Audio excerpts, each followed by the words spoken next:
Batman's been around for a while. What weird things did he get into when he first started? You have found yourself at the Comicstorian channel, where we take some of your favorite trade paperbacks and single issues and we break them down into digestible bites to help you understand. Then we read them dramatically back to you. All alterations to the panels, text, and images are to prevent copyright problems, and all art is owned by its respective companies. Today we're going to be continuing our coverage of Batman Inc. as voted on by our Patreon, patreon.com/Comicstorian. Batman Inc. is a storyline that came out about 10 years ago, where Batman came back from a time-traveling adventure and decided that he would turn Batman into an international organization helping make superheroes around the world. And today we're going to be covering issues 3, 4, and 5, where he discovers all about a new superhero. The night that Metaltech Scout turned up in Dorset, he was there. He was always there. The soldier looked up, the area destroyed all around him. Crashed planes and dead heroes. Who am I now? When does this wear off? He stutters as he looks at his robotic hands. The soldiers question him, asking what happened. He can still hear it, the Daedalus ring. Why can he still hear it? The night before, the team of British superheroes stepped onto the island with a squadron of Britain's finest soldiers. Mr. Albion stepped to the commanding officer, asking him what the situation is. I need you to confirm his identity. As soon as we know it's Daedalus, you make sure he never leaves this island, the soldier tells him. The officer gestures over his shoulder to the lighthouse, pointing out the destruction that is scattered around. He can't spare any more of his soldiers. Evil geniuses are your department, he tells the superheroes. The heroes step inside, everyone prepared for the worst, or so they think. The darkness shifts around them as if alive, and one suggests retreat, but the others don't listen. In the darkness, someone smiles. The next day, that soldier is placed into a medevac. One of the soldiers asks if he can confirm that it's Daedalus. He killed them, but we got him. We locked him in. He'll never get out, the man shouts. Today, the weapons deal went sour. The crime boss continues to pace back and forth, monologuing to Miguel. Or should I say Cameron of Super Malone? So much for the disguise, crime fighter. He laughs, and the hero grits his teeth, demanding to know where the children are, but the man smiles, aiming his pistol at the hero's knee, telling him not to worry about it as he fires. Screw you, Papa Yaga! Cameron snaps as the pain lashes through his body. But the parrot on Papa Yaga's shoulder begins to speak up. Incoming! It squawks. The bolo whips through the air, wrapping around Papa Yaga's wrist, knocking the pistol away, and the motorcycle growls as El Guccio lands among the goons gathered around, Batman at his side. The two begin to take the thugs out as Papa Yaga runs for his waiting hot air balloon. You have time to consider my offer, Batman asks as they continue their battle, the criminal laughing as he hits a button and the weapons crate opens up all around them, releasing blue scorpions that charge forward. El Guccio grabs his friend, lifting Chimeron to his feet, asking about the missing children. He wouldn't say, but he's not working alone. This is big, Chimeron tells him. The scorpions begin to close in around them, but Batman fires a grappling hook onto the fleeing hot air balloon.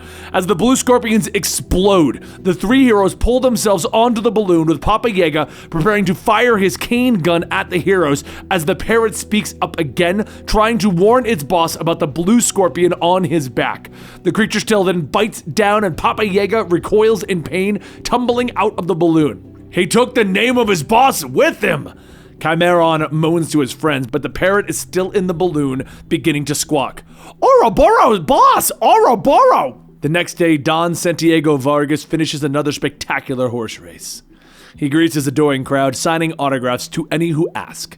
But as he looks up, he sees Bruce Wayne standing with the beautiful Tristessa. Vargas doesn't seem too happy, commenting that Bruce might have seen Tristessa's name attached to him in the news columns. We were discussing the tango, Bruce tells him, waving off the comment. The woman smiles, offering to show Bruce the Argentinian tango. Santiago won't mind, she says with a mischievous smile, and she begins to drag Bruce away onto the dance floor as Santiago is grabbing his arm. I warn you, Wayne, Tristessa is death on the dance floor, and she never tangos with amateurs. He hisses in anger, but Bruce throws away his arms, stepping out. The two begin to dance, floating around the floor. Santiago glares at them, cracking the champagne glass in his hand in anger. As the dance ends, he storms away. Oh dear, I seem to have upset our host. Bruce laughs as he watches the man, excusing himself to follow Santiago to his villa. Inside, they enter the man's secret lair. Convincing enough, Bruce asks Santiago as they step into the shadows, the man shaking his head. Why are you masquerading as Bruce Wayne anyway? I've met Wayne. You don't fool me, El Guccio tells him. But Bruce removes his shirt, revealing the bat symbol beneath, and shrugs off the question. He could smell the venom under Tristesa's perfume and questions why Santiago would keep one of his enemies so close. That would make Scorpina's 15th attempt to kill me. He answers with a nod, and he looks back at Batman, once again confirming that he won't join Batman Incorporated. El Guccio is his own man, not an employee, Santiago says, pointing out that this happened before, and he asks what would make Bruce Wayne's team any different. Wayne is helping me prepare for the fight of my life, and I have a game plan, Batman tells him. He turns to the cameras, which show Tristessa fleeing the villa. Batman begins to question the case that El Guccio is working on. The 3 missing children. Just poor kids. No one cared about them. You know how it is, El Guccio explains. He tracked the kids to lead him to the weapons deal with Papa Yaga. Guccio doesn't believe that the name Ouroboros rings any bells. El Guccio tells Batman of a book about a manipulative doctor named Daedalus. In the story, he was killed by 3 blind assassins, but the story gets weirder because the book was written by a group of writers. Suddenly, they're interrupted by a police alarm at the villa where Daedalus is killed by the assassins in the book. You can leave this to me, Batman, Guccio tells the Dark Knight, but Batman shakes his head. 3 kids, 3 assassins, 3 letters. You know I can't resist a good mystery. At the villa, the police inspector informs them that they've already lost the officers and that the place has been booby-trapped. Batman and Guccio decide to head inside, moving past the downed police officers that originally went in. Suddenly, the doors slam behind them, and the voice calls out, "Gentlemen, at last!" from the dark. The 2 heroes continue to walk forward as the voice squawks out of a radio, monologuing about death traps. In the basement, the 2 find a table with taser gauntlets, and the voice tells them to put the gauntlets on and fight. Only one of them is walking out. Guccio reaches down, finding the calling card of El Sombrero. He's shocked, believing the man had died in Arkham Asylum. Batman calls out to El Guccio, drawing his attention to the screen behind them. The image shows El Sombrero sitting in a wheelchair with Scorpina by his side. Behind them, the 3 children are locked in a chamber that is quickly filling up with water. Put on the gauntlets, gentlemen, and fight for our pleasure. Simply stop your opponent's heart to stop the clock and save the lives of the 3 blind mice drowning in sewage. Batman and El Guccio. Who lives? Who dies? Every day, the doctors come to the island to ask the old man the same questions. His answers never change, and he tells them that they are too late to stop him, that he is reeling in his prey, and that everything is under his control. He tells them about his plan, about Ouroboros. Batwoman holds up a necklace of a snake eating its own tail. Your so-called friends told me exactly where to find you, Johnny Valentine. You shouldn't have dropped this when you killed those 3 Marines, she snaps at the thug.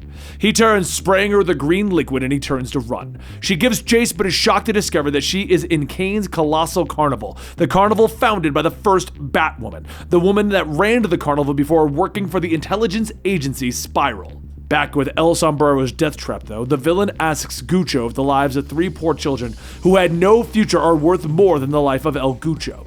We can't fight to the death. You think El Sombrero will release the children if we did? Guccio asks Batman as the Dark Knight puts on his taser gauntlet. Batman nods, explaining that the villain has to be close by. We have to play for time until I can hack the locks and the doors to the boiler room. Scorpina holds up a blue scorpion with a smile, questioning if Batman knew that El Guccio was responsible for the death of the first woman that he ever loved. What does she mean by that, El Guccio? Batman demands, but Guccio turns to him, powering up his own gauntlets while he explains that he has no idea. A young man named Agent 33 delivered Miss Kane to her rendezvous with the Reaper, Agent 33, who became El Guccio. Scorpina explains, and the 2 begin to fight, with Batman demanding answers. Guccio reveals that he loved Kathy Kane, and not a day goes by that he doesn't regret what happened. Batman turns, uppercutting Guccio in the stomach, and electricity crackles in the room as they continue to fight. He dodges another attack, cracking him in the jaw. Meanwhile, at the carnival, Batwoman dodges as Johnny turns and shoots at her. Anything on the sniper killings? She asks her handler as she continues to work, and the man at the command center nods, telling her that the bullet wounds match the Braille letters. Oscar, Roger, Bravo. He tells her. She nods as she shoots her grappling hook, swinging into the air, telling him to stay with the investigation while she has another chat with Johnny. As he continues to run, Johnny pulls out his phone, demanding backup. "Get to the ghost train, Johnny V," the voice tells him. Batwoman swings in, kicking Johnny hard in the back, and as he tumbles, he manages to pull himself up, stumbling to the ghost train ride. Batwoman jumps on the next car, and as she heads into the tunnel, she is shocked to see Kathy Kane in front of her. "Sir, I don't believe in ghosts, but Kathy Kane died years ago, right?" she asks her handler. Kathy steps forward, telling Batwoman that Johnny is playing the winning team now, and blowing powder in her face. "Enough with the maze powder!" Batwoman shouts, and Kathy throws a kick, but Batwoman easily blocks it. "I know who you are, but you should know. Batwoman is taken," she shouts as she delivers her own kick to Kathy's face. Her handler nods as he continues to work through the intel on Ouroboros, discovering that it is a reference to an advanced metamaterials. "Classified Nazi scientist. Classified. You ever hear of a Brit super spy called the Hood? You good?" "Colonel, I'm good," Batwoman says as she knocks Kathy out of the haunted ride. She drags the woman outside, ripping off her wig, throwing her to the ground. "You shut up or I'll knock you out," she shouts to the short-haired blonde woman. "Run facial recognition, I've seen this girl before," Batwoman says to the colonel, and the colonel nods as he finds what they're looking for. Ouroboros is a code name for some sort of super weapon. I have reason to suspect that there is something on an island in the South Atlantic that could blow a hole in the world. The question is, how fast can we get Batwoman on the site? The colonel asks, and Batwoman nods as she raises her fist to the woman. "I know I can rely on you to work that out, Colonel. Right now, I'm reopening the Kathy Kane murder case." Meanwhile, back at the death trap, Guccio punches Batman in the jaw, and on the other side of the screen, Sombrero laughs as the two men have no idea that the ordeal has already begun, and Batman throws another punch. Guccio suddenly realizes that Batman has short-circuited his gauntlets, and he tries to explain about Kathy, but Batman stops him, stating that they will discuss it all later. "Sombrero! I've infiltrated and disabled your security network with a device that is barely as sophisticated as a cell phone. You wasted your budget, and I'm coming to get you." Batman growls at the villain as he drops a smoke pellet into the room, disappearing into the shadows. On the other side, Scorpina leans over, telling Sombrero that there was once a time where they might have escaped together. "Give my regards to the maestro, you venomous bitch. In 24 hours, the world is at war."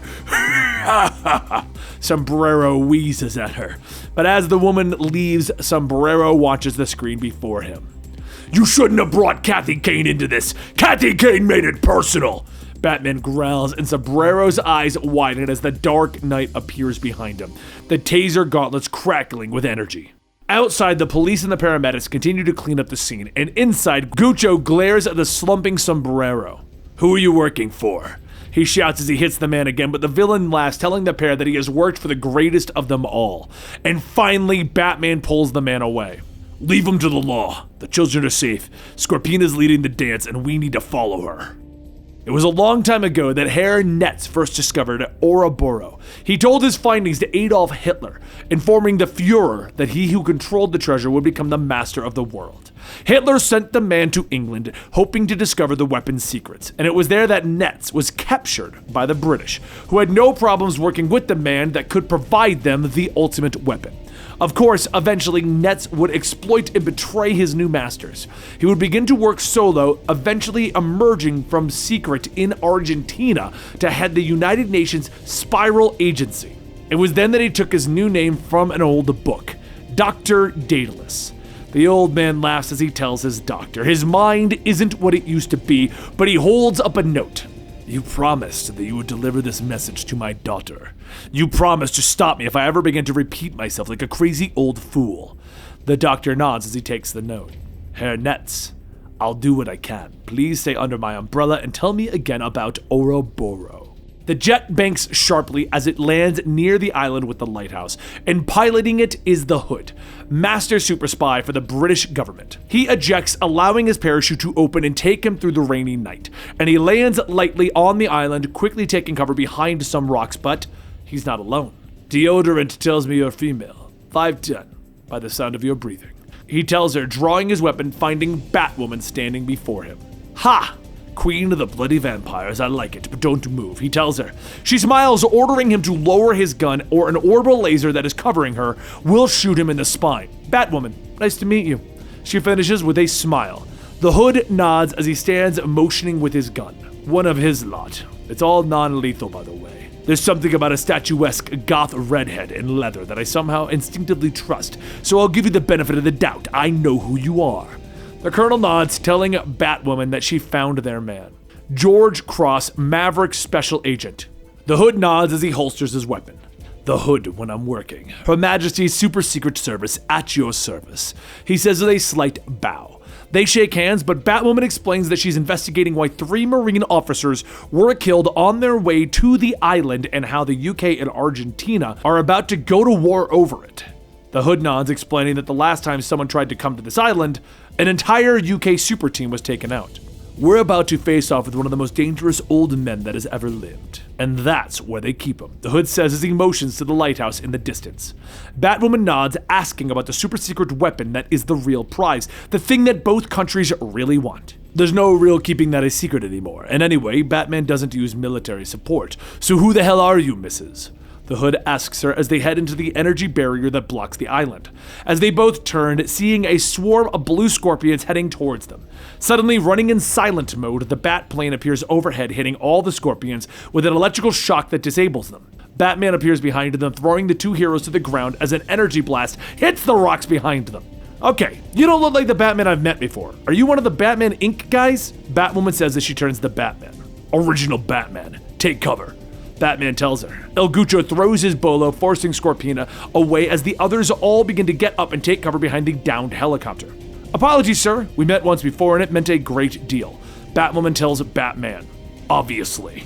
Batman nods to her, when suddenly another blast hits them and Scorpina steps out of the shadows, demanding that El Guccio come dance with her. Keep her busy, I'm going in, Batman tells the others as he disappears into the night. Batwoman launches herself across the clearing, dodging 2 more blasts and kicking the woman in the face. She dodges a tail strike and flips the woman, but the next one slashes through her uniform. Scorpina kicks her again, knocking Batwoman down as she aims her tail laser. But the Hood and El Guccio are now behind her, grabbing her arms and her neck. The woman flips over their heads, preparing to strike, but Batwoman rushes in, kicking the woman so hard in the face that she shatters her helmet. She grabs the woman, pulling her close as she realizes that she is the one who trained the Kathy Kane imposter. This is for Kathy Kane, she snarls as she throws Scorpina on the energy fence, disabling it. The 3 step through the perimeter with Guccio coming up behind Batwoman. Wait a minute, you knew Kathy Kane too? Then somehow Kathy's the reason we're all here. Already inside of the security field, Batman finds Daedalus with his doctor. And the doctor is shocked by Batman's appearance, but Daedalus continues to ramble on. Batman leans in close, explaining that their security is non-existent, demanding to know who disabled it. The doctor begins to stammer, explaining that he is part of the UN intelligence team that is working with Dr. Nets. The doctor suddenly turns, running into the base of the lighthouse. You think I'd let you into the secrets of my master plan, or him? Fools! Nets laughs. Batman ignores the old man, following the doctor up the lighthouse, and as they near the top, the man calls out to him. Do you know where we are? This is Dr. Daedalus' maze of death, Batman. Did you work it out? At the top of the lighthouse, Batman finds a machine with a hammer placed inside of it. He demands to know what it is, and the doctor explains that the government sent a team of superheroes to stop Daedalus, and one of them left a weapon. It took years, but Daedalus converted it into a meta bomb that they will use to trigger a war and send Batman to hell. The doctor explains. The man laughs, telling the Dark Knight that he couldn't stop it, but suddenly he begins to cough as blood explodes out of his mouth. He drops to the floor, dying before Batman. Hail Leviathan! He whispers with his last breath. Batman rushes forward, trying to pull the hammer from the device, but it won't budge. Batplane! War mode! Now! He growls into his comms, and on the shore, the 3 heroes find Daedalus sitting on the ground, staring up at a rainy sky. He continues to ramble, but Batwoman realizes that the voice is actually coming from a recording that the man is holding. Suddenly, the Batplane roars overhead, launching twin missiles at the lighthouse. Batman leaps away just as the lighthouse explodes in a ball of fire, and the other 2 doctors rush forward, but they are no match for the heroes, who quickly go down. With the crisis averted, El Guccio tries to explain to Batman that he should have told him about Spiral and the final mission with Kathy Kane. El Guccio holds up the recording for Batman as the Dark Knight glares at him. I've always been proud to call you a friend, Santiago, but whether you want it or not, you're working with me now, and I need you to tell me everything. Batwoman and Hood stand over the old man, realizing that he has been taken by Alzheimer's. A senile mastermind working on a project he could never finish. A perfect plan he'd never see completed. Batwoman whispers, but Batman walks up explaining that it makes so much sense. Except, listen to this recording again. He tells them, pressing the button. The monologue restarts, but Batman explains that while Daedalus has been here for years, there are no natural sounds from the recording. These people brought this with them. I'd hazard that it was recorded recently, far from here. This man isn't Otto Netz. He holds up the goggles and looks into them. He's what happens when you make an enemy out of Otto Netz. Isn't that right, Doctor? Batman asks into the camera. On the other end, Otto Netz looks into the face of Batman. Oh, I'm so terrified, Netz whispers. He stands looking at the smug face of Batman, who thinks that he's figured out his enemy. Netz turns to the person with him. Now we must decipher the mystery of Ouroboros. And so begins the end. You promised me a challenge when you liberated me from my island prison, Leviathan. This is like squashing a bug, he says to the person. And there you go, part 2 of our Batman Inc. storyline. Now, I'm not gonna lie, I don't know how to pronounce a lot of those Spanish names that were popping up in the middle of this video, so I hope I got Guccio right, or I thought it might be Guccio. I was saying Guccio, I thought it might be Guaccio. I wasn't sure, so I went with Guccio. I hope I didn't say anything wrong on that, but I hope you guys did enjoy the video. Next time, we'll be bringing you more of Batman traveling the world, creating new superheroes and new individuals. And for those who found the introduction of Batwoman funny and weird, Batwoman was introduced originally as a character that was inspired by Batman and not actually linked to him in any way, shape, or form. All of that character development came later. Anyway, I hope you guys enjoyed, and like I said, this video was voted on by our Patreons at patreon.com/Comicstorian. And I hope you guys consider going over there and joining our mini producer tier. But if you don't and you just want to watch our videos, also, thank you so much for your time and effort of watching our videos. On that note, we will all see you later right here at the Comicstorian channel.